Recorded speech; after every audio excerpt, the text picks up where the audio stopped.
ठीक है, चलो शुरू करते हैं। तो एडीओ की क्लास है, एडीओ की आपकी डेमो क्लास है, ठीक है। ऑफलाइन और लाइव दोनों सेम ही क्लास चलेगी। और एडीओ की क्लास में मैं आपको जो टॉपिक पढ़ाऊंगा वो है भारतीय कृषि, जिसमें आपका हरित क्रांति, श्वेत क्रांति और विभिन्न प्रकार की जो कृषि क्रांतियां हैं। उसके अलावा ग्रामीण विकास की जो फ्लैगशिप योजना है, ठीक है। ग्रामीण विकास की हम जब भी बात करें या ग्रामीण अर्थव्यवस्था के विकास की बात करें तो ग्रामीण विकास में सबसे पहले आता है कृषि। कृषि क्षेत्र ही सबसे पहले शुरू हुआ। कृषि के बाद फिर पशुपालन और विभिन्न आर्थिक व्यवहार ग्रामीण क्षेत्र में शुरू हुए। तो सबसे पहले हमें कृषि विकास को समझना होगा, इसीलिए आपका जो आजीविका वाला सेकंड यूनिट है, इसका पहला जो यूनिट है, पहला चैप्टर जो है वो है भारतीय कृषि, वो मैं पढ़ाऊंगा। और ग्रामीण विकास में योजनाओं वाला सेक्शन और जितना भी पशुधन से रिलेटेड सेक्शन है, जैसा कि आपको नाम दिख रहा है, ये सारे टॉपिक्स आपको मैं बताऊंगा, ठीक है। ये मेरा विषय रहेगा। उसके अलावा जीएस में करंट अफेयर और छत्तीसगढ़ जियोग्राफी, ये चीजें मैं बताऊंगा। बाकी जितना भी विषय बच रहा है, टॉपिक बच रहा है, वो आपको विवेक सर बताएंगे, ठीक। अब इसमें जो एक टॉपिक है हमारा एनआरएलएम, ठीक है, जो सबसे मेन है, सबसे बड़ी योजना है। ये आपका ग्रामीण विकास में योजना के रूप में भी दिया है और आजीविका तो पूरा का पूरा एक चैप्टर भी है। लेकिन जो एनआरएलएम है, एनआरएलएम के पहले था स्वर्ण जयंती ग्राम स्वरोजगार योजना, ठीक। उसको अपग्रेड करके बनाया गया है एनआरएलएम। लेकिन स्वर्ण जयंती ग्राम स्वरोजगार योजना से ही कृषि क्षेत्र का या ग्रामीण क्षेत्र का विकास करना शुरू नहीं हुआ है। उसके पहले था आपका IRDP, integrated rural development program. तो हमको वहां से देखना होगा। और आईआरडीपी कहां से आया है? जब हरित क्रांति शुरू हुई है, हरित क्रांति के जो प्रभाव आए, हरित क्रांति के प्रभाव सकारात्मक भी रहे, नकारात्मक भी रहे, यानी पॉजिटिव इंपैक्ट भी पड़ा है, निगेटिव इंपैक्ट भी पड़ा है। उसके इंपैक्ट के कारण ग्रामीण विकास की तरफ ध्यान दिया गया है, तब आईआरडीपी से ये शुरू हुआ है। तो इसीलिए सबसे पहले हमको देखना और समझना जरूरी भारतीय कृषि। और भारतीय कृषि में आज डेमो में जो हम एक टॉपिक देख सकते हैं वो है हमारा हरित क्रांति, ठीक है। तो चलो शुरू करते हैं। हरित क्रांति के बारे में तो सभी सुने हैं। क्या होता है भाई हरित क्रांति या ग्रीन रेवोल्यूशन?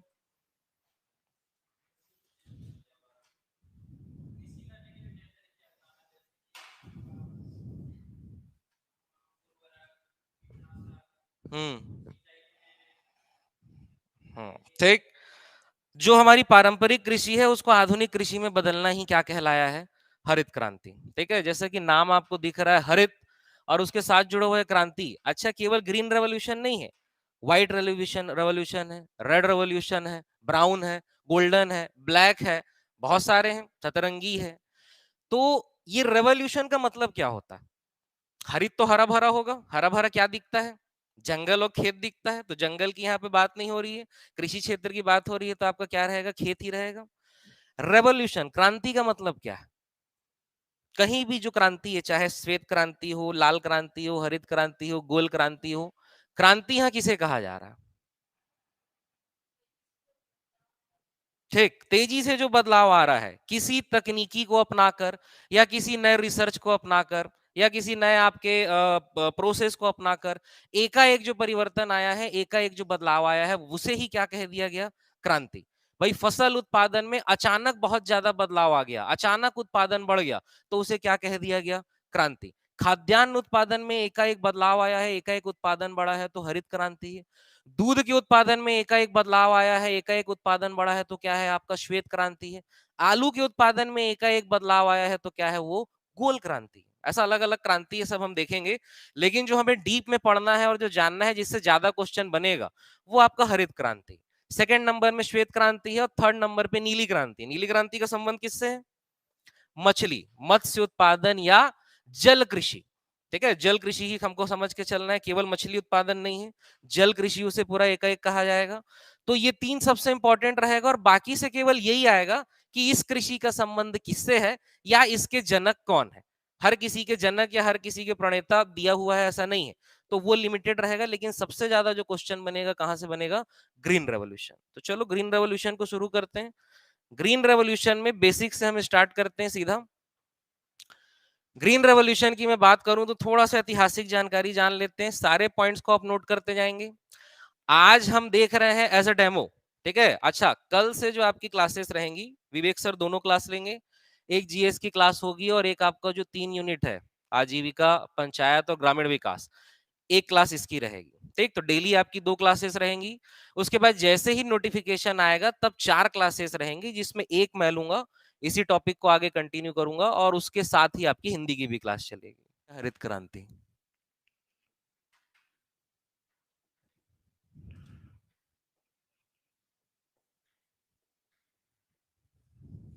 ठीक है। ग्रीन रेवोल्यूशन की शुरुआत पूरे विश्व भर में दो परिदृश्य में हमको देखना है, एक विश्व और भारत। पूरे विश्व भर में ग्रीन रेवोल्यूशन की शुरुआत मानी जाती है 1950 से लेके 1960 के बीच। एग्जैक्ट ईयर आपको लिखा हुआ कहीं नहीं मिलेगा, कुछ कुछ जगह 1960 लिखा मिलेगा, कुछ जगह 1940 लिखा मिलेगा, लेकिन आपको वो डिफरेंस एग्जैक्ट ईयर आपसे एग्जाम में पूछेगा भी नहीं, जो एग्जैक्ट कहीं नहीं है और वो एग्जाम में पूछेगा भी नहीं। तो पूरे विश्व भर में हरित क्रांति की शुरुआत 1950 से 1960 के बीच शुरू होती है। कहां? ये शुरू होती है आपकी मैक्सिको में, ठीक है। मैक्सिको में आपका गेहूं और मक्का से रिलेटेड, गेहूं और मक्का का रिसर्च सेंटर है, ठीक है। और यहां से हरित क्रांति की शुरुआत होती है मैक्सिको में एक वैज्ञानिक जिनका नाम है नॉर्मन बोरलॉग, ठीक है। नॉर्मन बोरलॉग ने गेहूं के संकर एवं बौने बीज, गेहूं के संकर एवं बौने बीज का क्या किया? आविष्कार किया। अब ये संकर एवं बौने बीज क्या है? जो आपका कोई भी फसल होता है, जैसे कि गेहूं ही एग्जाम्पल के तौर पे हम लेते हैं। संकर कहने का मतलब हाइब्रिड, मतलब नई तकनीक से इसे बनाया गया है। बौना कहने का मतलब क्या होता है? जैसे कि कोई फसल होता है, पौधा होता है, कुछ इस प्रकार से रहेगा, गेहूं हो या धान की फसल हो, और ऊपर यहाँ पे बीज रहते हैं, कुछ इस प्रकार से आकृति रहती है। तो जो हमारी पारंपरिक कृषि में फसलों का उत्पादन होता था, उसके जो पौधे होते थे काफी लंबे होते थे, ऊंचे होते थे, प्लस जो यहाँ पे बीज होता था उनकी संख्या भी क्या होती थी? कम। और हमको तो मतलब किससे खाना क्या है? बीज को खाना है, उसके पत्ते को तो खाना नहीं। देख, तो ऊंचा होने के कारण ये क्या होता था? हवा के कारण या बारिश के कारण या ओला पड़ने के कारण ये क्या हो जाता था? झुक जाता था और पूरी की पूरी फसल बर्बाद। तो इसीलिए संकर, और जो बौना वर्ड यूज किया जा रहा है वो इसलिए यूज किया जा रहा है कि ये जो पौधे थे, फिर ऐसे बीजों का आविष्कार किया गया कि ये पौधे छोटे हुए और बीजों की संख्या बढ़ी। इन्हें ही इंग्लिश में कहा गया है आपका high yielding variety of seeds, ठीक है। High yielding variety of seeds, इसका आविष्कार किया गया और फिर फसलों का उत्पादन बढ़ा। तो सबसे पहले इसका आविष्कार किसने किया? नॉर्मन बोरलॉग ने। इसीलिए नॉर्मन बोरलॉग को फादर ऑफ ग्रीन रेवोल्यूशन कहा जाता है, ठीक है। फादर ऑफ ग्रीन रेवोल्यूशन किसे कहा जाएगा? नॉर्मन बोरलॉग को। और नॉर्मन बोरलॉग को इनके कार्य के लिए इसीलिए 1970 में नोबेल शांति पुरस्कार दिया गया, ठीक है। ये फैक्ट याद रखेंगे। नॉर्मन बोरलॉग पूरे विश्व भर में हरित क्रांति के जनक या फादर ऑफ ग्रीन रेवोल्यूशन कौन है? नॉर्मन बोरलॉग, ठीक। अगर छोटा नाम लिख दिया इनका अर्नेस्ट, तो वो भी यही है ना, नॉर्मन अर्नेस्ट बोरलॉग, पूरा नाम इनका यही है, ठीक है। तो नॉर्मन अर्नेस्ट बोरलॉग, इन्होंने क्या किया? High yield variety of seeds, बौने एवं संकर बीजों की खोज की, जो अधिक उत्पादन देते थे तथा इनकी ऊंचाई कम होती थी, जिससे फसलों को नुकसान क्या होता था? कम। जो बीज में इन्होंने सबसे पहले सफलता हासिल की वो था गेहूं, ठीक है।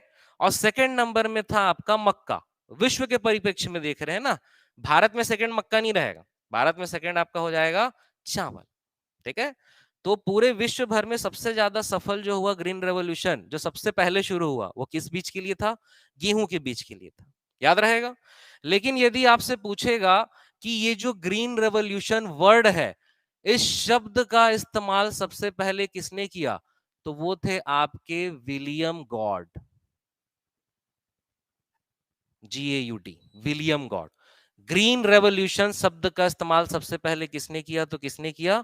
विलियम गॉड ने किया। लेकिन ग्रीन रेवोल्यूशन के जनक, फादर ऑफ ग्रीन रेवोल्यूशन कौन है? नॉर्मन अर्नेस्ट बोरलॉग, याद रहेगा, ठीक। तो ये विश्व के परिप्रेक्ष्य में आपको याद रखना है। वही यदि हम इसे भारत के परिप्रेक्ष्य में देखेंगे, तो भारत के परिप्रेक्ष्य में हरित क्रांति को शुरू करने की शुरुआत, ये लगभग हरित क्रांति का रिजल्ट 1960 में आ गया मैक्सिको में। और मैक्सिको में ही नॉर्मन अर्नेस्ट बोरलॉग जो वैज्ञानिक थे, उनसे ट्रेनिंग लेने गए भारत के MS स्वामीनाथन, ठीक। अब ट्रेनिंग लेंगे तो किसकी लेंगे? गेहूं और मक्का की ही लेंगे। भारत में हर जगह मक्का नहीं बोया जा सकता, लेकिन गेहूं मैक्सिमम जगह बोया जा सकता है। तो इसीलिए भारत में भी जो ये ट्रेनिंग लेके आया एमएस स्वामीनाथन, सबसे पहले किसकी लेके आए? गेहूं की। अब भारत में भी गेहूं का ही सबसे पहले हरित क्रांति में शुरुआत किया गया। ठीक है, तो भारत के परिप्रेक्ष्य में आपको ये याद रखना है कि 1960 से हरित क्रांति को लागू करने की शुरुआत तो कर दी गई, लेकिन क्या हुआ उसको मैं अभी आगे बताऊंगा। अभी सुन लिए रहो। 1961 में एक कार्यक्रम आया, 62 में आया, 63 में आया, फिर लगभग लगभग 64 से लेके 67 तक भीषण अकाल पड़ा भारत में। अकाल पड़ा, उस समय लाल बहादुर शास्त्री थे। कृषि अर्थव्यवस्था और भारतीय कृषि पूरी ऐसी तैसी हो गई, हालत खराब हो गई। इसीलिए भारत में जो हरित क्रांति की शुरुआत हुई वो 1966-67 में मानी जाती है। याद रहेगा? ठीक। अब वो कैसे कैसे आया है वो मैं भी आगे बताऊंगा। अभी केवल हम इंट्रोडक्शन देख रहे हैं। तो विश्व में 1950 से 60 लेना है आपको, और भारत में एग्जैक्ट ईयर क्या लेना है? 1966 से 67। इसके जस्ट पहले 61, 62 में, 63, 64 में क्या हुआ वो मैं भी बताऊंगा आगे। इतना याद रहेगा? ठीक। और जैसे कि मैंने बताया कि नॉर्मन अर्नेस्ट बोरलॉग से ट्रेनिंग किसने ली? एम एस स्वामीनाथन ने। इसीलिए भारत में हरित क्रांति के जो जनक है वो है एम एस स्वामीनाथन।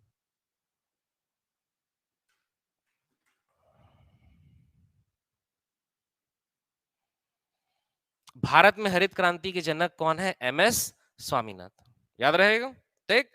तो विश्व में हरित क्रांति के जनक नॉर्मन बोरलॉग। हरित क्रांति शब्द का इस्तेमाल सबसे पहले किसने किया? William God. भारत में हरित क्रांति के जनक कौन है? M S Swaminathan. ठीक। अब चूंकि भारत के परिप्रेक्ष्य में देख रहे हैं तो उसके लिए बहुत इंपॉर्टेंट फैक्ट बहुत सारे साथ में जो चल रहे हैं वो याद रखना है। जैसे कि इस समय भारत के राष्ट्रपति कौन थे? क्या अंदाजा लगा सकते हैं आप लोग?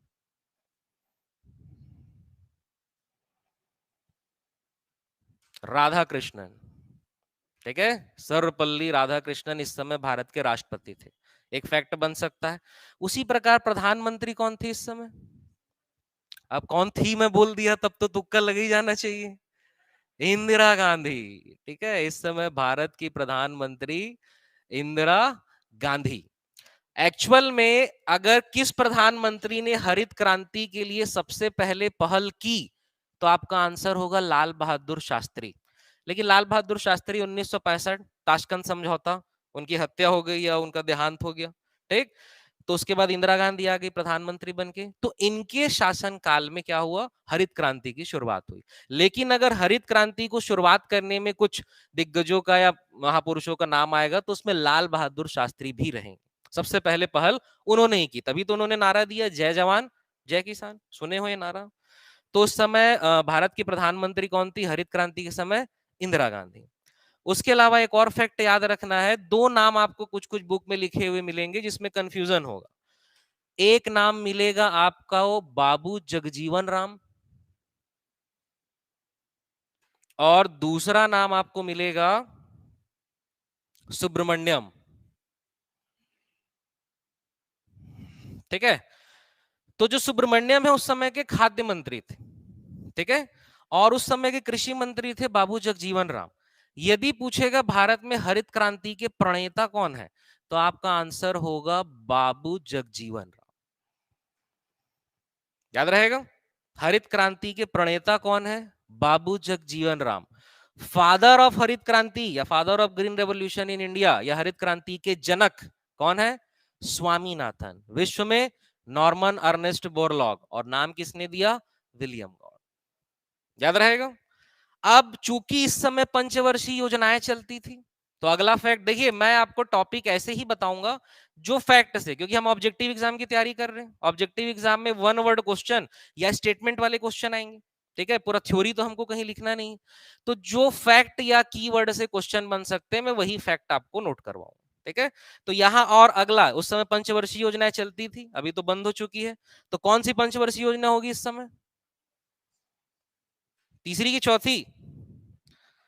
तो यही याद रखना है, इस समय तीसरी पंचवर्षीय योजना और चौथी पंचवर्षीय योजना के बीच था योजना अवकाश। मोस्ट इंपॉर्टेंट, हरित क्रांति की शुरुआत कब हुई है?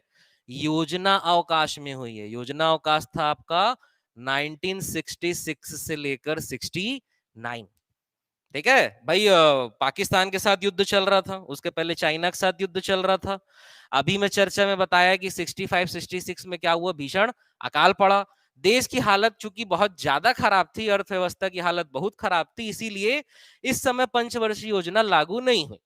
तो इकोनॉमी की दृष्टि से भी ये क्वेश्चन बनता है कि कौन योजना अवकाश कब रहा, तीसरी और चौथी पंचवर्षीय योजना के बीच कब, 66 से 69, और इसी समय आपकी हरित क्रांति लागू हुई। याद रहेगा हरित क्रांति कब लागू हुआ, योजना अवकाश। कुछ डाउट यहां तक? ठीक है। अब यदि यहां पर हम बात करें, एमएस स्वामीनाथन को कोई बहुत खास पुरस्कार नहीं मिलने, चाहो तो आप लिख सकते हो इन्हें विश्व का पहला विश्व खाद्य पुरस्कार मिला है। ठीक है, अभी आप करंट में पढ़ते होगे विश्व खाद्य पुरस्कार इसे दिया गया, उसे दिया गया। ठीक है, तो ये विश्व खाद्य पुरस्कार है, इसकी जो संस्था है उसकी शुरुआत नॉर्मन अर्नेस्ट बोरलाग ने की। ठीक है, तो इन्हीं का स्टूडेंट गया भारत में, अच्छा कार्य किया, तो इसीलिए इन्हीं को पुरस्कार दिया गया। तो पहला विश्व खाद्य पुरस्कार किसे दिया गया है, एमएस स्वामीनाथन को। याद रहेगा। ठीक है, तो हालांकि उतना इंपॉर्टेंट नहीं है। और जिस प्रकार पूरे विश्व में सबसे ज्यादा उत्पादन गेहूं का हुआ और सेकंड मक्का का हुआ विश्व स्तर पे हरित क्रांति में, तो भारत में सबसे पहले किसका हुआ है, आपका गेहूं का हुआ है, और सेकंड नंबर में किसका हुआ है, चावल का हुआ। याद रहेगा। ठीक है, तो ये कुछ फैक्ट याद रखना है बेसिक ग्रीन रेवोल्यूशन से रिलेटेड, याद रहेंगे। ठीक, चलो इसको शुरू करने की कोशिश करते हैं।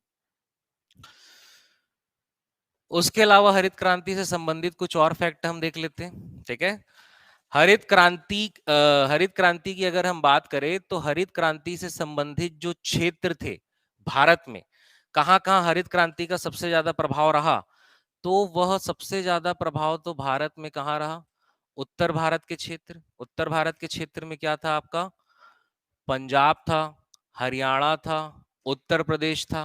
ठीक, और उसके अलावा आपका पश्चिम बंगाल का कुछ क्षेत्र, बहुत क्षेत्र नहीं, और तमिलनाडु।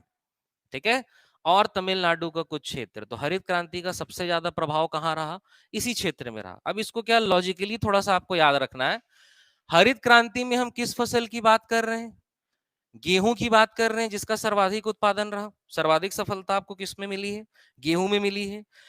गेहूं के लिए जरूरी है उगते समय, मतलब जब गेहूं बोया जा रहा है तब तापमान कम रहना, लेकिन जब गेहूं काटा जा रहा है तब तापमान ज्यादा होना। गेहूं के लिए सर्वाधिक बारिश नहीं चाहिए, लेकिन गेहूं के लिए उपजाऊ मृदा आपको चाहिए। मिनिमम एवरेज बारिश में भी गेहूं उग जाएगा। ठीक, अब ऐसा तापमान क्या पूरे भारत के हर क्षेत्र में है, नहीं है। लेकिन आपका जो उत्तर भारत का क्षेत्र है और तमिलनाडु का क्षेत्र है, यहां ऐसा तापमान है, यहां ऐसी जलवायु है कि हाँ, एक मौसम ऐसा रहेगा जब इसको बोया जाएगा, रबी की फसल कहा जाता है गेहूं को, जब इसे बोया जाएगा उस समय कम तापमान रहेगा, लेकिन जब काटा जाएगा तब क्या रहेगा, अधिक तापमान रहेगा। साथ ही साथ इन जो क्षेत्र है, अगर आप जियोग्राफी से परिचित है, क्या ये भारत के सर्वाधिक वर्षा वाले क्षेत्र है या न्यूनतम वर्षा वाले क्षेत्र है, न्यूनतम वर्षा वाले क्षेत्र भी नहीं है, मध्यम वर्षा एक प्रकार से। इसलिए भी गेहूं का उत्पादन या हरित क्रांति का सबसे ज्यादा प्रभाव कहां रहा, इस क्षेत्र में रहा। याद रहेगा। ठीक है, तो अभी हरित क्रांति के मैं कुछ आपको प्रोज एंड कॉन्स बताऊंगा कि हरित क्रांति के क्या क्या प्रभाव रहे अच्छे, और हरित क्रांति के क्या क्या नुकसान रहे, तो उसमें ये पॉइंट याद रखना है, याद रहेगा। ठीक है, चलो हमारा स्लाइड शुरू हो गया होगा। एक्चुअल में क्या है, सारा मैटर सीक्वेंस में मैंने स्लाइड में बनाया है, और अभी ऐसा हो गया लाइट गोल। ठीक है, तो थोड़ा 2 मिनट हम वेट कर लेते हैं, ताकि वो चीजें मैं सीक्वेंस में बताऊंगा तो आपको ज्यादा अच्छे से क्लियर होगा। ठीक, हरित क्रांति की डेफिनेशन में हम जाएं तो हरित क्रांति, एक तो हम समझ गए हैं कि जितनी पारंपरिक कृषि है उसको आधुनिक कृषि में कन्वर्ट करना ही हरित क्रांति कहलाया है। ठीक, उसके अलावा हरित क्रांति की अगर मैं बात करूं तो हरित क्रांति एक्चुअल में जितने भी यहाँ पे साइंटिस्ट हैं, जितने भी राजनीतिज्ञ हैं, इसे क्रांति का नाम क्यों दिया गया, क्योंकि जितने भी राजनीतिज्ञ थे वो जनता को आकर्षित करना चाहते थे, इसीलिए सबसे पहले इसे क्रांति का नाम दे दिया गया। ठीक, उसके अलावा जितने भी साइंटिस्ट थे, इन्होंने ये देखा कि एकाएक कृषि के उत्पादन में बहुत ज्यादा वृद्धि हुई है, इसलिए भी इसे क्रांति का नाम दे दिया गया। तो इसका एक डेफिनेशन आप ये भी बना सकते हो कि हरित क्रांति खाद्यान्न के क्षेत्र में यहाँ के वैज्ञानिक और राजनीतिज्ञों के द्वारा कृषि के क्षेत्र में अत्यंत अधिक उत्पादन की वजह से इसे हरित क्रांति का नाम दे दिया गया। ठीक है, अब चूंकि हम मेंस की जब बात करते हैं उसमें डेफिनेशन हमें अच्छे से लिखना होता है, इसीलिए वहां इस डेफिनेशन को याद रखेंगे। ठीक, चलो अभी आगे चलते हैं।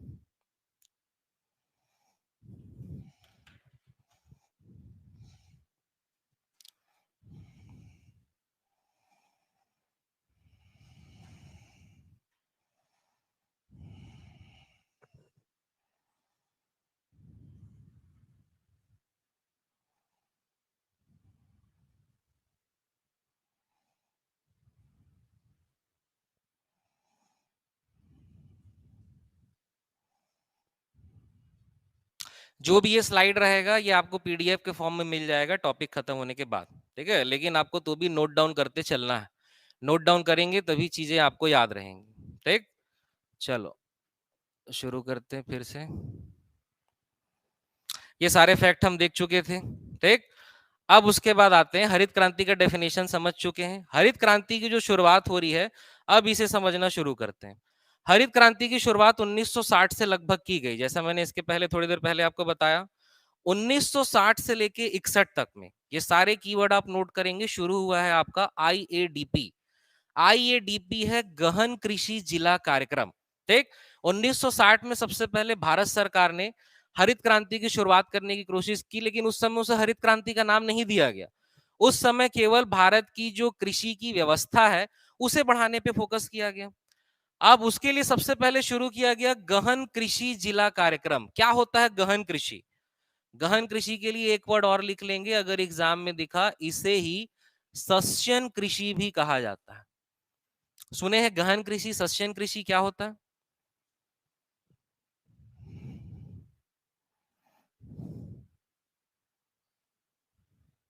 नहीं सुने?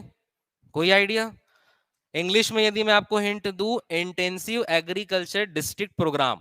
ठीक है, गहन कृषि या सस्यन कृषि आप इंटेंसिव कृषि को भी कह सकते हैं या इंटेंसिव फार्मिंग।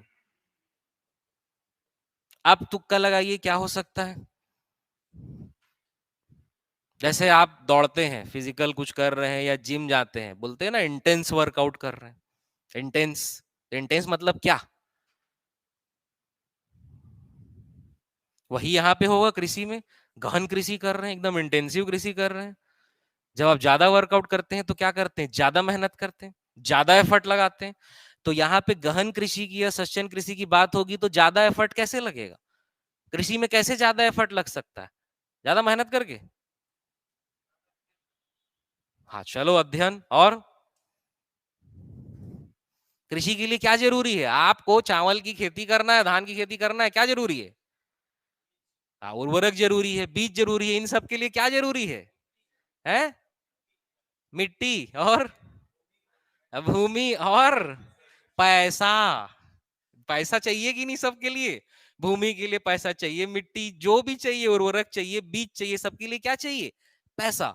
तो एक गहन कृषि का कॉन्सेप्ट आया। गहन कृषि कहने का मतलब सर्वाधिक या अधिक पूंजी लगाकर, अधिक श्रम लगाकर, अधिक तकनीक लगाकर, अधिक शिक्षा कहो या अनुसंधान कहो लगाकर कृषि कार्य को प्रोत्साहित करना, यह कार्य किया गया सरकार के द्वारा। कि सरकार ने पूंजी की व्यवस्था की, सरकार ने श्रम के लिए उपाय बताए, सरकार ने तकनीक की व्यवस्था की, सरकार ने शिक्षा और अनुसंधान के कार्य किए, ताकि पर्टिकुलर जिला, अच्छा इसमें यहाँ पे लिखा हुआ है गहन कृषि जिला कार्यक्रम, तो जिला क्या है? सबसे पहले ये 7 जिलों में शुरू हुआ। तो भारत में 7 जिले छांटे गए, उन 7 जिलों में ये सारी व्यवस्था की गई और देखा गया कि क्या कृषि के क्षेत्र में अच्छा कार्य किया जा सकता है या कृषि उत्पादन को बढ़ाया जा सकता है। तो सबसे पहले 7 जिला में शुरू किए। 7 जिला में कार्य करना आसान था, लेकिन जब पूरे भारत में इस कार्य को किया गया तो पूरे भारत में इस कार्य को सफलतापूर्वक नहीं किया जा सका।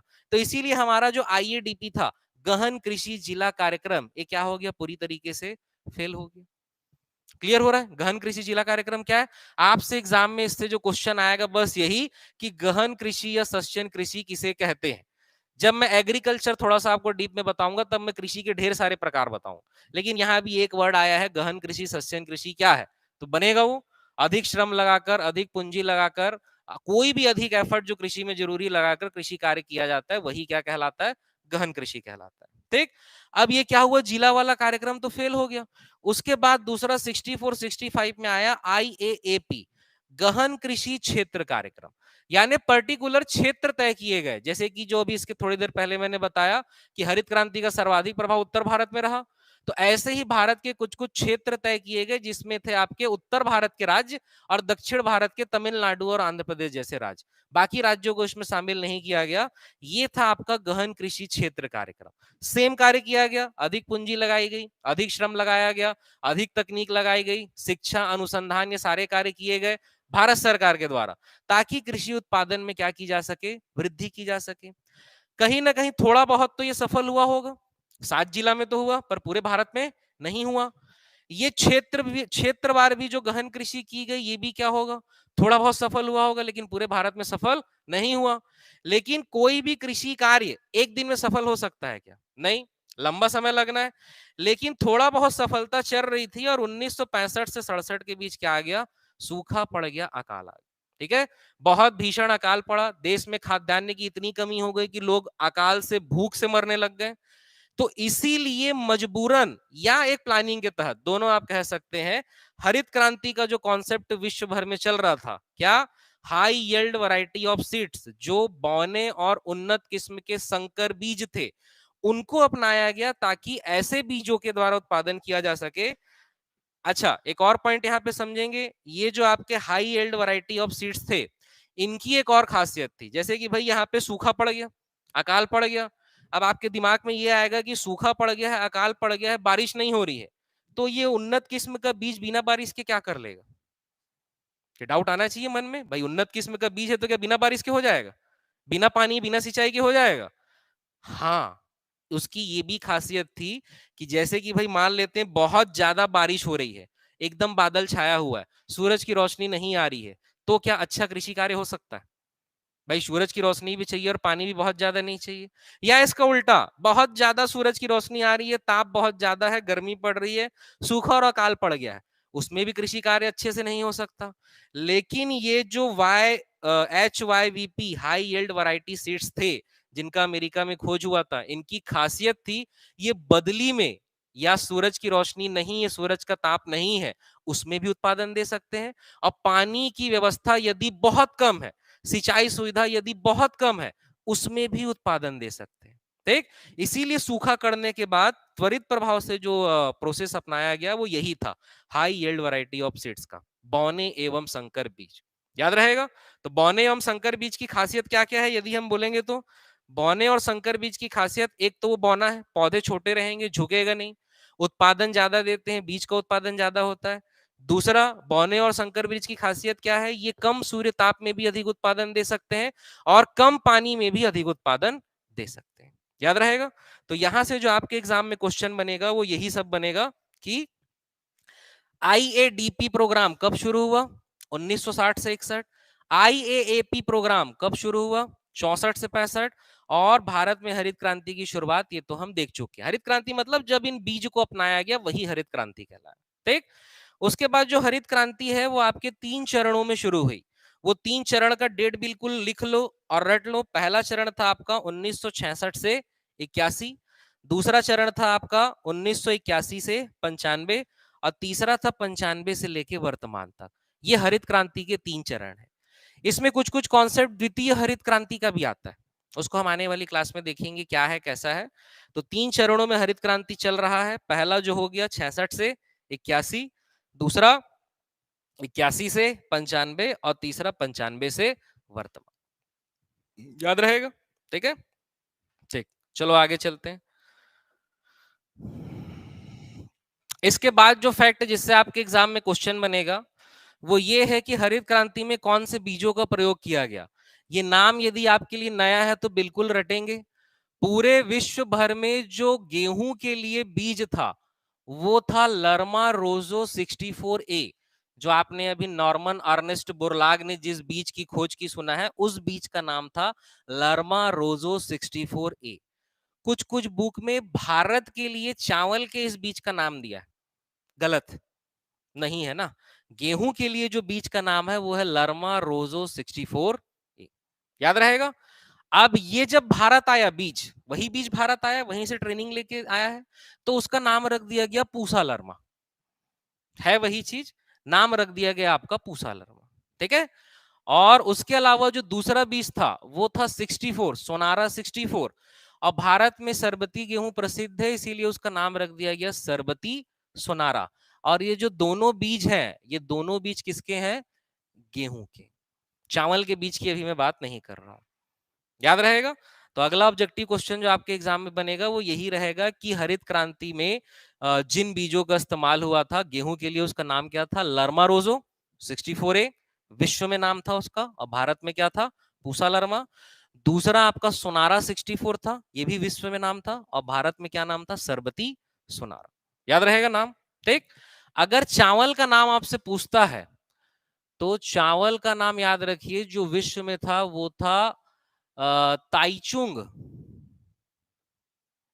पूरे विश्व भर में हरित क्रांति के लिए जो चावल का सबसे पहला है बौना और संकर बीज जो हुआ, वो था उसका नाम ताइचुंग। अब ये अमेरिका से चाइनीज कैसे हो गया?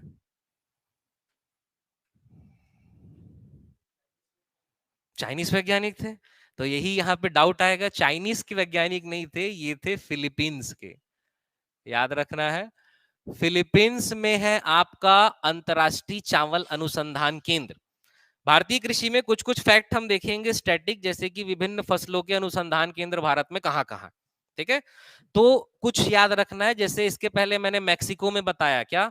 गेहूं और मक्का अनुसंधान केंद्र कहां है? मैक्सिको।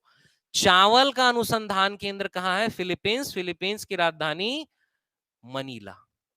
ठीक है। तो चूंकि फिलीपींस है, साउथ ईस्ट एशियन नेशन है, मैक्सिमम वहां आप कह सकते हो, मान सकते हो चाइनीज रहते हैं। ठीक है। लेकिन वहां चाइनीज रहते हैं ऐसा उनको नहीं बोलना है, ऐसा मान लेना, इसीलिए नाम कुछ उसी प्रकार का है, ताइचुंग। याद रहेगा ताइचुंग। ठीक है। ताइचुंग, या इसके अलावा ऑप्शन में आपको कुछ इस प्रकार का दिखेगा, IR 32 64 72, 32 नहीं, 36 64 72, ऐसा नाम दिखा है तो भी वो वही। ठीक है। अब ताइचुंग यहाँ तो समझेंगे नहीं, यहाँ के किसान को ताइचुंग चाहिए बोलोगे तो क्या खरीदेगा? क्या नहीं। तो इस प्रकार बीजों का नाम रखा गया IR 36 64 72। ठीक है वो वही ताइचुंग। याद रहेगा। ठीक। तो विश्व भर में आपके चावल के लिए जो पहला संकर और बौना बीज था, कहां बना? फिलीपींस में बना। अमेरिका मैक्सिको में नहीं बना ना, फिलीपींस में बना, और उसका नाम क्या था? ताइचुंग। ठीक। अब दूसरा क्वेश्चन जो बनेगा, भारत में हरित क्रांति या HYV high yield variety of seeds के अंतर्गत जो सर्वाधिक उत्पादन का क्रम है, सबसे ज्यादा किसका हुआ है? गेहूं का हुआ है। सेकंड नंबर किसका हुआ है? धान का हुआ है। अब यहां से चीजें थोड़ा क्वेश्चन मार्क। ठीक है। कैसे, वो मैं आपको बता दे रहा हूं। कुछ जगह दिया हुआ है थर्ड नंबर में मक्का। ठीक है। तो थर्ड यदि मक्का है तो आपका चौथा ज्वार हो जाएगा, पांचवा बाजरा। और कुछ जगह दिया हुआ है थर्ड आपका ज्वार। ठीक है। ये एग्जैक्ट कहीं नहीं दिया हुआ है। ठीक है। ये टॉपिक एक बार जब मैं सीक्वेंस में पढ़ाना शुरू करूंगा उस समय मैं फिर से बताऊंगा, तब तेजी से इसको देखेंगे। उस समय मैं आपको कंफर्म बता दूंगा। हालांकि मेरे हिसाब से थर्ड नंबर में मक्का होना चाहिए, लेकिन मैंने जो एक सोर्स से देखा है वहां पे ज्वार लिखा हुआ है, तो शायद कुछ चेंज कर दिया गया होगा। मक्का क्यों होना चाहिए, उसका लॉजिक याद रखिए। भाई विश्व में सबसे पहले गेहूं के लिए खोज हुआ, गेहूं वहां से सीख के आए MS स्वामीनाथन। जहां गेहूं के लिए खोज हुआ वहीं सेकंड नंबर किसके लिए हुआ था? मक्का। तो भारत में सेकंड चावल क्यों आ गया? क्योंकि भारत में जितनी भी फसलें बोई जाती है उसमें से 70% केवल चावल के ऊपर सब निर्भर है। इसीलिए चावल के क्षेत्र में अनुसंधान करना जरूरी था। तो बाजू के फिलीपींस से क्या उठा के ले आए? चावल। तो थर्ड नंबर जो सर्वाधिक हो सकता है, जो विश्व में था, क्या? मक्का। वो भारत में हो सकता है, लेकिन भारत में मक्का उत्पादन के जो प्रसिद्ध क्षेत्र है वो कर्नाटक और आंध्र प्रदेश ही है, पूरा भारत नहीं है। आप छत्तीसगढ़ में कितने जगह मक्का उत्पादन होते देखे हो अधिक मात्रा में? जिस हद तक आपका चावल हो रहा है, गेहूं हो रहा है, या दालें हो रही है, इवन गन्ना भी मक्का से ज्यादा हो रहा है। ठीक है, मक्का उतना नहीं होता है। उत्तर प्रदेश के क्षेत्र में भी मक्का उतना नहीं होता है, चावल गेहूं और दलहन फसलों के उत्पादन ज्यादा होता है। तो पूरे भारत में मक्का के लिए जो सर्वाधिक उत्पादन के क्षेत्र है, जहां की जलवायु उसके लिए अच्छी है, वो आपका आंध्र प्रदेश और कर्नाटक ही। ठीक है, तो इसीलिए मेरे हिसाब से तीसरा मक्का हो सकता है, लेकिन मैं एग्जैक्ट आपको बताऊंगा। याद रहेगा, ये दो तो तय। ठीक है, चलो। इसके बाद द्वितीय हरित क्रांति का कॉन्सेप्ट आता है। इसमें दो कॉन्सेप्ट आते हैं, एक नरेंद्र मोदी जी का और एक एपीजे अब्दुल कलाम का। दोनों मैं आपको बता रहा हूं। द्वितीय हरित क्रांति की शुरुआत 2006 से मानी जाती है और इसके प्रणेता माने जाते हैं राष्ट्रपति अब्दुल कलाम। ठीक है, तो राष्ट्रपति अब्दुल कलाम ने नारा दिया, भाई जय जवान जय किसान तक तो ठीक था, विज्ञान को भी साथ में लो, जय विज्ञान ले लो, तो क्या होगा, आपका कृषि का उत्पादन बढ़ेगा। ठीक, इसी द्वितीय हरित क्रांति का आदर्श वाक्य दिया गया, नॉलेज एग्रीकल्चर, मतलब आपको कृषि से संबंधित जितना ज्ञान होगा उतना अच्छा आप एग्रीकल्चर में परफॉर्म कर सकते हैं। ठीक है, इसका उद्देश्य रखा गया मृदा से बाजार तक केवल फसल का उत्पादन जरूरी नहीं है, जब तक फसल बिकेगी नहीं किसानों को फायदा नहीं होगा। तो ये द्वितीय हरित क्रांति का कॉन्सेप्ट। और द्वितीय हरित क्रांति किसके सहयोग से शुरू की गई, एसोचैम। क्या है ASSOCHAM, association of chamber of commerce. ठीक है, कृषि और वाणिज्य से संबंधित कुछ संस्थान रहेंगे जिनका मैं नाम बताऊंगा, आपके एग्जाम में बस यही आएगा, ये संस्थान कब बना, इसका मुख्यालय क्या है, इससे ज्यादा कुछ नहीं आएगा। ठीक है, तो वो हम आखिरी में एक साथ स्टैटिक जीके के फॉर्म में देख लेंगे। ठीक, उसके अलावा सतत हरित क्रांति, सतत हरित क्रांति का ईयर नहीं लिखाया है, आप चाहें तो लिख सकते हैं 2011। सतत हरित क्रांति, या इसे ही नाम दिया गया चीर हरित क्रांति, या इसे ही नाम दिया गया सदाबहार हरित क्रांति, या एवरग्रीन रेवोल्यूशन। ठीक, इसके जो प्रणेता थे वो थे एम एस स्वामीनाथन। ठीक, अब एम एस स्वामीनाथन 1966 में भी हरित क्रांति के प्रणेता रहे। उसके बाद 2011 में सतत हरित क्रांति की जरूरत इनको क्यों महसूस हो गई, इनका हरित क्रांति तो चल रहा है। तो हरित क्रांति के अगर कुछ अच्छे प्रभाव थे, तो हरित क्रांति के कुछ कुप्रभाव भी थे। हरित क्रांति का क्या है, कुछ कुछ बुरा प्रभाव भी पड़ा। तो आगे हरित क्रांति को अपनाया जाए तो हरित क्रांति का प्रभाव पर्यावरण पर बुरे तरीके से न पड़े, इसीलिए इन्होंने कॉन्सेप्ट दिया सतत हरित क्रांति या सदाबहार हरित क्रांति। ऐसी भाई हरित क्रांति में क्या हुआ, फर्टिलाइजर का इस्तेमाल हुआ, रासायनिक उर्वरकों का इस्तेमाल हुआ, तो जिससे क्या हुआ, पर्यावरण को नुकसान पहुंचा। फसलों में, कृषि उत्पादों में रासायनिक चीजों की मात्रा बढ़ने लगी, स्वास्थ्य को नुकसान पहुंचा। अभी हम सब देखेंगे उसके फायदे और नुकसान क्या क्या है। तो आने वाले समय में हरित क्रांति का फायदा रहे नुकसान न रहे, इस कॉन्सेप्ट को नाम दिया गया सतत हरित क्रांति। तो याद रहेगा, हरित क्रांति के जनक स्वामीनाथन, सतत हरित क्रांति स्वामीनाथन, द्वितीय हरित क्रांति एपीजे अब्दुल कलाम। लेकिन कुछ कुछ बुक में द्वितीय हरित क्रांति माना गया है 2014-15। ठीक है, और इसके जनक है अरुण जेटली और नरेंद्र मोदी। ठीक है, तो यदि ऑप्शन में द्वितीय हरित क्रांति 14-15 के जनक कौन है, तो आप टिक कर सकते हो किसे, नमो को और अरुण जेटली। याद रहेगा। ठीक, हालांकि ये जैसे रहता ही है, मोदी जी का 90 चीजें गप, 90% चीजें तो उसी प्रकार का ही था, कुछ खास कार्य तो हुआ नहीं है। हाँ, कृषि संबंधित कुछ योजनाएं आई हैं अच्छी अच्छी, वो योजनाओं को तो हम देखेंगे, लेकिन वो योजनाओं का क्रियान्वयन किस कदर हो रहा है वो एक अलग मैटर है। ठीक है, तो यदि द्वितीय हरित क्रांति 2006 लिखा हुआ है, अब्दुल कलाम है ऑप्शन में, तो वही आपका आंसर है। द्वितीय हरित क्रांति 2014-15 लिखा हुआ है, तो आप टिक, अब्दुल कलाम तो है नहीं ना उस समय, तो उस समय कौन है, नरेंद्र मोदी, अरुण जेटली, वो आपका आंसर रहेगा। याद रहेगा। ठीक, तो ये वो सारे फैक्ट हैं जिससे आपके एग्जाम में क्वेश्चन बन सकता है। इसके अलावा आपके एग्जाम में अब जो क्वेश्चन बनेगा वो लॉजिकल क्वेश्चन बनेगा। लॉजिकल क्वेश्चन कहने का मतलब कि हरित क्रांति के सकारात्मक प्रभाव क्या है और नकारात्मक प्रभाव क्या है, तो इसको समझना है कहानी के जैसे। हरित क्रांति में संस्थागत सुधार या सकारात्मक प्रभाव की मैं बात करूं, तो सबसे पहला है भाई रासायनिक उर्वरकों का उपयोग। रासायनिक उर्वरक किस चीज में मददगार थे, कि भाई फसलों को कीड़े नहीं लगने देना, फसलों को सड़ने नहीं देना, ठीक, फसलों के उत्पादन को बढ़ाना।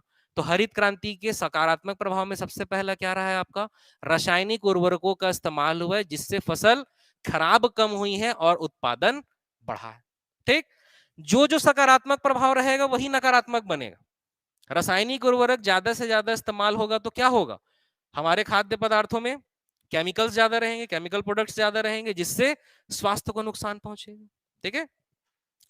दूसरा प्रभाव रहा उन्नतशील बीजों का उपयोग। इसे ही हम इतने देर से देख रहे हैं कि high yield variety of seeds, संकर एवं बौने बीज का इस्तेमाल किया गया, जिससे क्या हुआ, उत्पादन बढ़ा। जो पौधे झुक के खराब हो जाते थे वो बंद हो गए। बदली आने पे जो उत्पादन नहीं होता था या सूर्य का ताप मिलने पे उत्पादन नहीं होता था वो खत्म हो गया। कम पानी पर कम सिंचाई सुविधा में भी अधिक उत्पादन होने लगा। यही कहलाया भाई उन्नतशील बीजों का उपयोग। ये अगला फायदा है। ठीक। सिंचाई सुविधाओं का विकास हुआ। भाई पहले जो सिंचाई सुविधाएं होती थी छोटी छोटी नहरें या कुओं के माध्यम से ही होती थी। कब? 1960 के पहले की बात करें। सिंचाई सुविधा का विकास हुआ, बड़ी बड़ी नहरें बनने लगी। हरित क्रांति की शुरुआत से ही इंदिरा नहर, इंदिरा नहर आप सुने? कहाँ है इंदिरा नहर? राजस्थान। हरीके बैराज से लेकर राजस्थान तक भारत की सबसे लंबी नहर है इंदिरा नहर। इंदिरा नहर बनने की शुरुआत हरित क्रांति के साथ ही हुई है। अब पूरे भारत भर में तेजी से नहरों का जाल बिछाया गया। ट्यूबवेल की सुविधाएं हरित क्रांति के बाद तेजी से शुरू हुई। ठीक। उसके अलावा सोलर पंप की शुरुआत हरित क्रांति के बाद तेजी से शुरू हुई। स्प्रिंकलर का इस्तेमाल हरित क्रांति के बाद तेजी से शुरू हुआ। इस प्रकार सिंचाई सुविधाओं को क्या हुआ भाई, तेजी से विकास हुआ हरित क्रांति के कारण। याद रहेगा। ठीक। लेकिन ये भी ड्रॉबैक बनेगा। कैसे ड्रॉबैक बनेगा? कि ज्यादा से ज्यादा अगर सिंचाई करेंगे किसी भी जगह तो वहां के भूमि का जल स्तर क्या होगा, भूजल का स्तर कम होगा। स्वाभाविक सी बात है। नहरों के द्वारा सिंचाई की जा रही है तो क्या पानी एकदम शुद्ध पानी आता है? अपने साथ वो विभिन्न केमिकल एलिमेंट लेके आएगा। सोडियम लेके आएगा, क्लोराइड लेके आएगा, NaCl मतलब क्या लेके आया, नमक लेके आया। यानी जहां ज्यादा से ज्यादा पानी बहेगा वहां की मृदा अपर्दित तो होगी ही। भाई पानी बह रहा है तो मृदा का अपरदन शुरू हो जाएगा। लेकिन ज्यादा से ज्यादा वहां की मृदा भी क्या होगी, क्षारीय होते जाएगी, लवणीय होते जाएगी। ठीक है। तो ये उसका एक ड्रॉबैक भी बनेगा। दोनों चीज को समझना है, क्योंकि अगर स्टेटमेंट वाले क्वेश्चन रहे तो आपको पढ़ के टिक करना आना चाहिए। ठीक है। उसके बाद हम बात कर रहे हैं आधुनिक कृषि यंत्रों का उपयोग। भाई बड़े बड़े ट्रैक्टर आ गए, हार्वेस्टर मशीन आ गई, कटाई मशीन आ गई। नहीं तो पहले क्या होता था, बैला गाड़ी से क्या कर रहे हैं, मिसाई कर रहे हैं। अभी क्या है, कटाई के लिए बड़ी बड़ी मशीनें आ गई। ठीक। तो आधुनिक कृषि यंत्रों का उपयोग हुआ जिससे फसलों का उत्पादन बढ़ा। मानव के कार्य आसान हुआ। मानव श्रम जो लग रहा था वो क्या हुआ, कम हुआ। लेकिन इसका ड्रॉबैक भी यही है, मानव श्रम कम हुआ तो मानव की जरूरत भी कम हुई। यानी कृषि क्षेत्र में बेरोजगारी बढ़ने लगी। हरित क्रांति का उद्देश्य ये था कि भाई लोगों की आय बढ़ाना, उत्पादन बढ़ाना, लेकिन वो हो पाया क्या? नहीं हो पाया। वो एक अलग ड्रॉबैक बनेगा। कृषि सेवा केंद्र, भारत में सबसे पहले कृषि सेवा केंद्र की स्थापना हरित क्रांति के बाद ही शुरू हुई। क्या होता है कृषि सेवा केंद्र?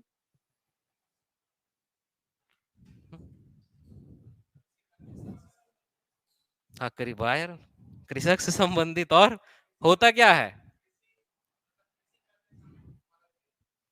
कृषि कार्य में किसी भी प्रकार की मदद।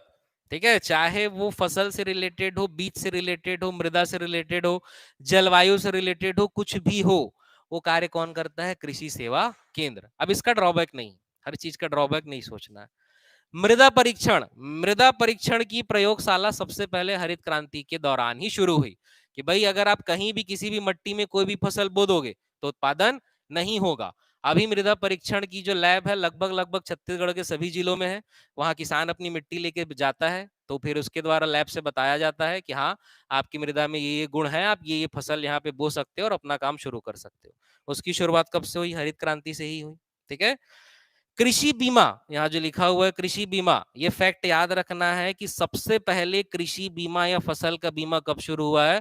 1972 ये शुरू हुआ है, पर ये पूरे भारत में लागू अच्छे से नहीं हुआ। ठीक है। तो कृषि बीमा की शुरुआत हुई है। उसके अलावा कृषि शिक्षा, एग्रीकल्चर, पूरे भारत का सबसे पहला एग्रीकल्चर यूनिवर्सिटी 1960 में बना। ठीक है, गोविंद वल्लभ पंत यूनिवर्सिटी। तो हरित क्रांति के दौरान ही एग्रीकल्चर कॉलेज और एग्रीकल्चर यूनिवर्सिटी का विकास हुआ है। ठीक है। कृषि अनुसंधान, तो क्लियर है भाई, वो तो उन्नत किस्म के बीज आने लगे, अनुसंधान हुआ, प्रोडक्शन बढ़ा। ठीक। कृषि विपणन, मार्केटिंग, केवल फसल का उत्पादन जरूरी नहीं है, उन्हें बेचना भी जरूरी है। ठीक। तो कृषि का विपणन भी बढ़ा है। ठीक। उत्पादन में वृद्धि हुई है, ये पॉइंट तो क्लियर है। भाई उत्पादन बढ़ेगा तो किसानों की क्या होगी? आय बढ़ेगी। आय बढ़ेगी तो बचत बढ़ेगी, बचत बढ़ेगा तो निवेश, ज्यादा पैसा बचाएगा तो अगले साल कृषि में ज्यादा पैसा लगाएगा। और पौधा संरक्षण, पौधा संरक्षण से क्या तात्पर्य है? हाँ, पेड़ पौधों की देखभाल कैसे, यही वो पॉइंट लिखे हुए हैं। आपके आपने जो फसल बोई है उसके पौधों का संरक्षण कैसे किया जाएगा? हाँ, चलो पहला रासायनिक उर्वरक, पौधे सड़ेंगे नहीं उनका संरक्षण हुआ। रासायनिक उर्वरकों के इस्तेमाल से ही क्या हुआ भाई, हरित क्रांति में पौधे बचने लगे जिससे उत्पादन बढ़ा। और पौधा संरक्षण कैसे होगा? हम्म, वो भी यही लिखा है नहीं। सिंचाई से संरक्षित कैसे होगा? सिंचाई से तो वो उगेगा, विकसित होगा। हाँ, नहीं, उन्नत बीज लगा तभी पौधा बना। बीमा, दूसरा बीमा, पौधा संरक्षण वर्ड आया या कृषि संरक्षण या फसल संरक्षण वर्ड कहीं भी क्वेश्चन में दिखा, दो ही चीज आप सोचोगे, उन्हें बचाना। संरक्षण मतलब कोई बन चुका है, अब उसको बचाना है, तो रासायनिक खाद और उर्वरकों का प्रयोग करके ही आप बचा सकते हो या उसका बीमा करके बचा सकते हो। अब फसल बीमा क्या होता है, कैसे होता है, फसल बीमा योजना में हम देखेंगे। याद रहेंगे? तो ये कॉन्सेप्ट वाइज इसे याद रखना है, इसे जरूरी नहीं है कि आप नोट डाउन करो या लिखो, लेकिन ऑप्शन में कुछ ऐसे पॉइंट दिखे तो आप उसे अलग कर सको कि हाँ, ये इसके फायदे हैं, ये उसके नुकसान। याद रहेगा? तो ऐसे ही कुछ नुकसान जो अलग अलग है, नुकसान तो हम समझ लिए, जो अलग अलग है उसको भी देख लेते हैं, फिर समापन करते हैं। रासायनिक उर्वरकों का उपयोग समझ गए हैं। उन्नतशील बीजों का उपयोग हुआ, इसका जो नुकसान था वो नुकसान सर्वाधिक ये था कि उन्नतशील बीजों का उपयोग केवल विशेष फसलों तक क्या था, सीमित था। मतलब जैसे कि अभी हमने देखा सबसे ज्यादा किसमें था, गेहूं में था, फिर चावल में, थर्ड नंबर आपका मक्का ज्वार बाजरा। लेकिन दलहन है क्या इसमें कहीं भी? आज भी दलहन फसलों में उत्पादन अच्छा नहीं किया जा सका। भारत के कुछ ही राज्य जो हैं जो दलहन का उत्पादन कर रहे हैं। इवन भारत में सर्वाधिक दाल उत्पादन होने के बावजूद भारत में दालों का आयात किया जाता है। इतना बुरा हाल है, पूरे विश्व भर में सर्वाधिक दाल का उत्पादन भारत में ही होता है और सर्वाधिक खपत भी भारत में ही होती है। ठीक है, तो इसीलिए क्या रहा, उन्नतशील बीजों का उपयोग तो रहा, ये फायदा है, लेकिन ये केवल विशेष फसलों तक सीमित रहा, ये इसका क्या है, ड्रॉबैक है। याद रहेगा? उसके बाद पूंजीवादी कृषि को बढ़ावा, इस पॉइंट से क्या समझ रहे हैं?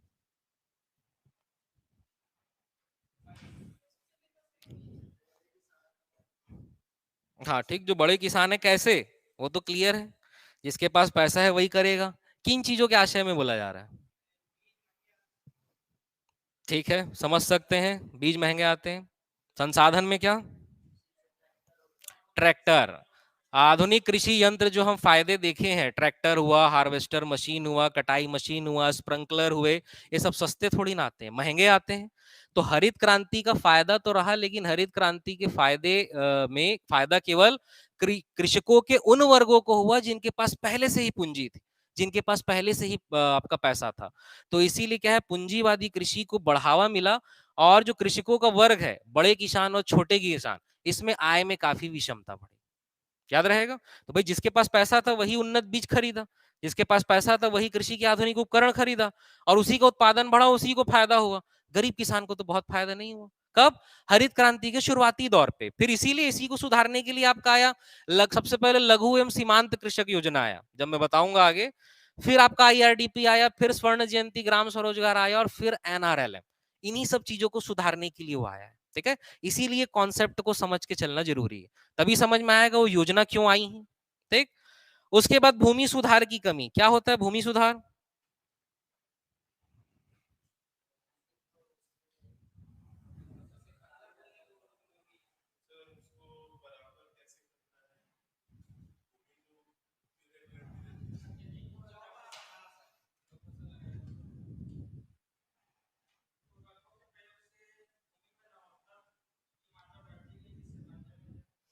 इसीलिए टर्म्स आप कॉन्सेप्चुअली पढ़ो चीजों को।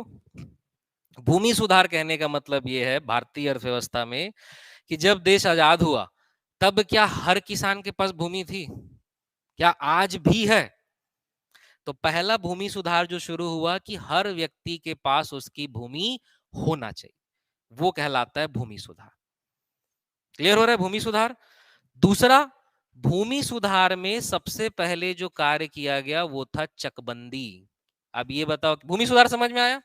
हर व्यक्ति के पास उसकी भूमि रहे, वही भूमि सुधार कहलाएगा। दूसरा, हर व्यक्ति के पास भूमि क्यों नहीं रह पाती है? उसका कारण यह है कि भाई कोई एक व्यक्ति है, एक जगह खेत लिया, अब वो चला गया विदेश रहने के लिए, अब उसका खेत खाली पड़ा हुआ है। दूसरा कोई वहां खेती किसानी करना भी चाहता है तो नहीं कर सकता, अब वो जमीन 100 साल तक 50 साल तक वैसी पड़ी रहेगी। ठीक है, तो उसको सुधारने के लिए प्रोसेस आया चकबंदी। अब बताओ चकबंदी क्या है? ये सब टर्म है, आपको एग्जाम में क्वेश्चन में दिखेंगे, ये सब टर्म्स आपको पता होना चाहिए। ये प्योर ज्योग्राफी है आपका। चकबंदी क्या है? चक वक सुने हो कि नहीं? गाँव में रहने वाले कौन कौन है यहाँ पे? गाँव में रहते हो कि नहीं? कौन रहता है गाँव में? चक नहीं सुने हो? 2 एकड़, 1 एकड़ यहाँ है, 1 एकड़ यहाँ है, चक कहलाएगा? एक साथ। ठीक है, एक साथ, यही कहलाता है चक। चक मतलब खेत, आम भाषा में चक मतलब केवल खेत है। लेकिन एक आदमी है जिसका एक खेत यहाँ पे है 1 एकड़, एक खेत यहाँ पे है, एक खेत यहाँ पे 3 एकड़ खेत है, तो वो चक कहलाएगा क्या? नहीं कहलाएगा। तो चकबंदी व्यवस्था शुरू की गई है, हरित क्रांति के पहले शुरू की गई, भूमि सुधार के अगले कदम में, कि किसी व्यक्ति की जमीन बिखरी हुई है तो उसे एक जगह लाके एक चक या एक खेत बनाना। भाई उस व्यक्ति को 3 जगह जाना पड़ेगा, ट्रैक्टर लेके या बैला गाड़ी लेके या जो भी बुआई करने के लिए, कटाई करने के लिए 3 जगह जाना पड़ेगा। दूसरे के खेत से होके जाना पड़ेगा, वो बंदा उससे लड़ेगा कि तू मेरे खेत के ऊपर से गया, मेरा फसल बर्बाद हो गया। तो इसीलिए सरकार ने ये व्यवस्था की। 2 प्रकार की चकबंदी हुई, एक ऐच्छिक और एक अनिवार्य। अनिवार्य मतलब जहां सरकार का ज्यादा नियंत्रण था, आपको चक बनाना पड़ेगा। ये जो अलग अलग खेत थे, अलग अलग चक थे, उनको एक साथ मिलाना ही क्या कहलाया? चकबंदी। अनिवार्य मतलब आपको करना पड़ेगा, ऐच्छिक मतलब आप करना चाहते हो तो कर सकते हो। तो समझ में आया चकबंदी क्या है? तो मोस्टली यही होता था कि कोई बड़ा, जैसे मान लो ये कोई जमीन का टुकड़ा है, आपके अलग अलग खेत है, यहाँ खेती हो रही है, यहाँ हो रही है, यहाँ हो रही, बाकी जगह खेती नहीं हो रही है, तो भैया सभी सीधी सी बात है, जमीन का नुकसान है, संसाधन का नुकसान है। नहरों से मान लो यहाँ कहीं पानी जा रहा है, तो यहाँ पहुंचाने के लिए लागत अलग लगेगी, यहाँ के लिए लागत अलग लगेगी, हर प्रकार का नुकसान है। तो उसी के लिए चकबंदी व्यवस्था लाई गई, और ये सब किसके अंतर्गत आता है? भूमि सुधार। समझ में आया भूमि सुधार क्या है? जमीन समतल करना या पड़ती जमीन, बंजर जमीन को उपजाऊ बनाना, वो नहीं है भूमि सुधार। ठीक, वो क्या है? फसल चक्रण। फसल चक्रण क्या होता है? क्या होता है? हाँ, जमीन की या खेत की प्राकृतिक क्षमता, प्राकृतिक उर्वरता को बनाए रखने के लिए विभिन्न विभिन्न प्रकार की फसलों को बोना। जैसे कभी गेहूं बो दिए, कभी दाल बो दिए, कभी चावल बो दिए। हर मौसम की फसलों को बोना ही क्या कहलाता है? फसल चक्रण। और हरित क्रांति में हम जाने हैं सर्वाधिक ध्यान किस पे दिया गया? गेहूं और चावल, खरीफ की एक ठो, रबी की एक ठो। तो फसल चक्रण हुआ क्या? नहीं हुआ फसल चक्रण यहाँ पे। तो फसल चक्रण की कमी। ठीक है, फिर अगला है श्रम विस्थापन। तो ये समझ सकते हैं, मशीनों का उपयोग ज्यादा से ज्यादा बढ़ा तो क्या हुआ भाई? श्रम विस्थापित होने लगा। जो श्रमिक कृषि क्षेत्र में कार्य कर रहे थे, अब वो रोजगार की तलाश में कहा जाने लगे? शहर जाने लगे। श्रम विस्थापन हुआ। आवश्यक सुविधाओं, कृषि वित्त और बीमा का अभाव। भाई बीमा व्यवस्था शुरू की गई पर पूरे भारत में लागू नहीं हुई। प्लस जो बीमा शुरू में शुरू हुआ, वित्त और बीमा की अगर मैं बात करूं तो भारत में सबसे पहले वित्तीय संस्थागत सुधार हुआ है 1969। क्या हुआ था 1969 में?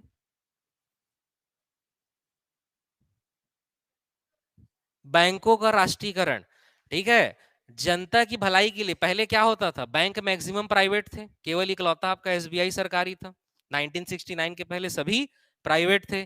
तो प्राइवेट बैंक की खराबी क्या होती थी? पैसा तो वहां जनता का जमा है, पर लोन चाहिए, वित्त चाहिए तो जनता को नहीं मिलता, बैंक के जो रिश्तेदार हैं उनको मिलता था।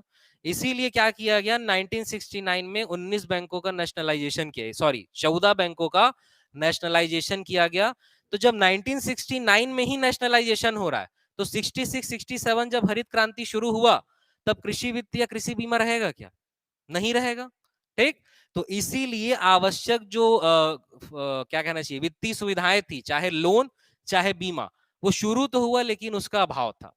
बीमा की अगर मैं बात करूं तो 2000 तक, सन 2000 तक आपका केवल एक ही सरकारी इंश्योरेंस कंपनी थी, एलआईसी।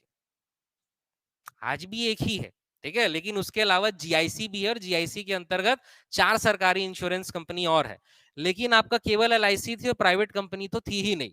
तो भैया बीमा ज्यादा से ज्यादा करना है तो केवल सरकारी ही करेगी ऐसा तो नहीं, ठीक। और सरकारी में भी एलआईसी फसल बीमा नहीं करती। एलआईसी का नाम क्या है?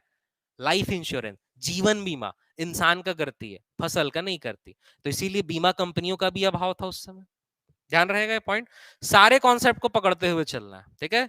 आय में असमानता है तो क्लियर है, जिसके पास पैसा ज्यादा था वो ज्यादा कमाने लगा किसान, और कम था वो कम कमाने लगा। क्षेत्रीय असंतुलन मोस्ट इंपॉर्टेंट, क्योंकि हम पहले भी समझे कि पंजाब, हरियाणा, उत्तर प्रदेश, आंध्र प्रदेश, तमिलनाडु हरित क्रांति का प्रभाव केवल कुछ ही क्षेत्र तक था। तो कुछ ही क्षेत्र के जो किसान थे वो ज्यादा उत्पादन किए और उनकी ज्यादा आय हुई, पूरे भारत में इसका प्रभाव नहीं रहा। और इसे ही दूर करने के लिए आपका फिर आईआरडीपी आया, फिर स्वर्ण जयंती ग्राम स्वरोजगार आया, और फिर आपका एनआरएलएम आया। याद रहेगा हरित क्रांति, ठीक है। तो ये कुछ कॉन्सेप्ट है, और इसके पहले जितने फैक्ट मैंने बताए हैं शायद ही उससे ज्यादा फैक्ट आपको हरित क्रांति से संबंधित मिलेगा। हाँ, स्टैटिक जीके का पार्ट, यानी कृषि से संबंधित अनुसंधान केंद्र और विभिन्न प्रकार की समिति, जैसे कि क्या हुआ है आपका 1966 के बाद ही राष्ट्रीय बीज निगम बना है, राष्ट्रीय कृषि निगम बना है, इवन न्यूनतम समर्थन मूल्य जिसके लिए आज इतना पॉलिटिक्स होता है वो आपका 1966 से ही शुरू हुआ है। हरित क्रांति के दौरान ही सारे बदलाव हुए। तो ये सारे ईयर विभिन्न ऑर्गेनाइजेशन जो हरित क्रांति के दौरान शुरू हुए वो स्टैटिक जी के, मतलब आपको केवल संस्थान का नाम याद रखना है और ईयर याद रखना है, उसको मैं आखिरी में एक साथ आपको बताऊं, उससे डेफिनेटली क्वेश्चन बनेगा, लेकिन वो इतना डिटेल में पढ़ने लायक टॉपिक नहीं। क्लियर हो रही बातें? तो चलिए आज हरित क्रांति के लिए मैं इतना ही रखता हूं। इसके बाद कल से विवेक सर डेली 2 क्लासेस लेंगे आपकी, एक जीएस और दूसरा आपका जो 3 यूनिट है पंचायत आजीविका और ग्रामीण विकास, उसमें से एक टॉपिक वो बताएंगे। जैसे ही नोटिफिकेशन आएगा, मेरा टॉपिक लिमिटेड है, उसके बाद मैं आपको बताऊंगा, ठीक है। उसके बाद मतलब नोटिफिकेशन आने के बाद आपकी डेली 4 क्लासेस रहेंगी, ठीक। चलिए आज के लिए इतने ही रखते हैं, कुछ डाउट किसी को तो पूछ सकते हैं।